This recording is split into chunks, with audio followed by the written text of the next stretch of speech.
こんなボロボロなんですね。いいやろ。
かかるっちゅう話。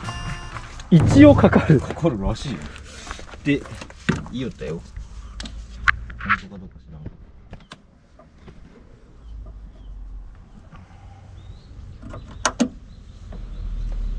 らん。あ、来ました。来たよ。よし、行ってみよう。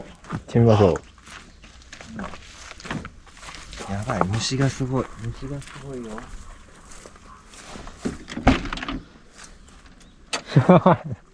中もボロボロっすね。虫がすごいよ。破れてますしね。やばいよ。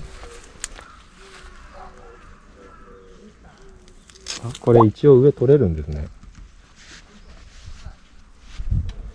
カビ生えてるよ。カビ生えてます。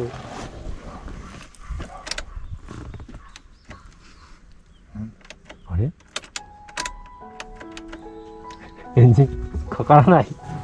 エンジンかからない。臭い、カビ、臭い。カメムシ臭いのと、カビが生えてるのと、葉っぱが生えてて、雲がいっぱいいる。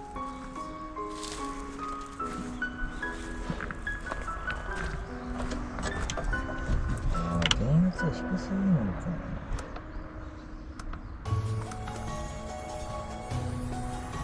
電圧が低すぎるね。ブースターで言ってやらないと。